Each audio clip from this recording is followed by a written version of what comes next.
Yo, what's going on, everybody? More boxing news back again. This time, Sergio Martinez, Julio Cesar Chavez fight. But this isn't about the sport. This isn't about what went on in the ring. This is what went on outside of the ring. Apparently, Chavez Jr. fails a drug test and he's positive for marijuana. So, it's not a diuretic. It's not steroids. It's not a performance enhancer. It's just marijuana. I think it's about time that a lot of these athletic commissions start, lift the ban on marijuana, because they seem to believe that marijuana has some type of effect to where any damage that you happen to take, you can easily shrug off. Like, for example, when Nick Diaz and Takanori Gomi, when they fought, Nick Diaz tested positive for marijuana. And supposedly, marijuana has some superhero type abilities to where any like I said, damage that you take, it doesn't harm you. That's pretty much the reason why they took the decision away from Diaz over Gomi. They overturned it. I mean, so far what we know about Chavez Jr. is that he's failed 2 drug tests in Nevada. The first coming in 2009. And the next time, the first time was a diuretic, but this time it's weed. But I just don't understand, how can weed be so much of a, like, it's not steroids. It's no type of, it doesn't enhance anything other than your hunger. You know what I'm saying? I mean, everyone has smoked marijuana once or twice or a million times in their life. And it just seems that this is one of these cases where I believe that marijuana needs to be regulated. It needs to be completely legalized and fast. We can't. I just don't understand how some matches can just be completely overturned, or something happen where you can get suspended for smoking a little weed. Even synthetic marijuana. There's been several wrestlers like Evan Bourne, for example. He violated the wellness policy for marijuana. Now, I can understand in a way that Vince McMahon has a product that he's putting out, and a lot of kids watch his show, and he doesn't want, kids to know that certain wrestlers smoke marijuana.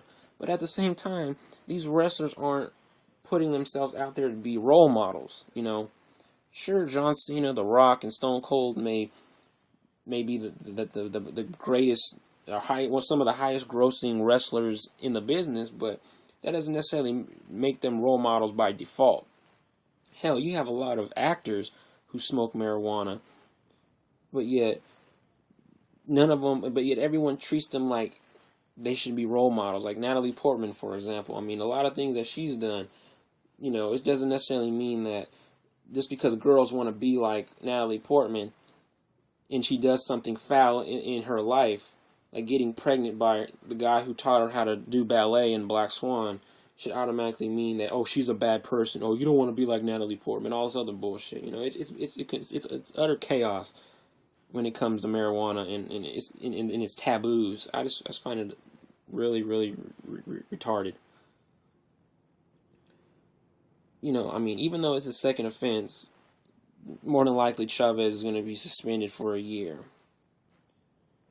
Second offenses, especially in Nevada, they're very, very serious, regardless of what you take. Diuretic, steroids, crack cocaine, marijuana, so have you. And just like with Margarito, when he was caught with the hand wraps, his boxing license was completely suspended for a year. He couldn't fight anywhere in the United States, so he ended up fighting in Mexico. It seems like this is more than likely the route that Chavez Jr. will end up taking if he is suspended. And it won't be much trouble for him to get big fights in Mexico. So, get more than likely his father does have connections with Jose Suleiman. And so it shouldn't be a real big problem. Getting his license back is just as easy as any other boxer trying to get his license back. Chael Sonnen, money laundering, steroids, what have you. He got his license back, so will Chavez. Everyone will more than likely say, well, Chavez Jr. might not ever fight in Nevada again. it'll happen. You know, it's not like he's wanting to go back to fight in Nevada. It's just more than likely if you fail a drug test in a certain state, you're going to steer clear of that state as much as possible, unless it's Texas, where apparently anything you do in Texas, it's fine. Like the oxygen canisters in the Strike Force fight that King Mo is in. I mean, you actually seen it on camera. They actually had a oxygen O2 canister that he inhaled before he got into the ring. That wouldn't have happened anywhere else. So Texas is apparently really, really lenient on certain shit like that. But other than that, I don't really see it as being a completely. It's an offense, but I don't see it as being a big offense. You know, so we'll see how it pans out. I'll keep everyone updated if you don't already know already. I want to know what you guys think. Post, you know, like, dislike, you know, flame me, whatever have you. Subscribe if you like what you hear. But until then, I'll be back with another video.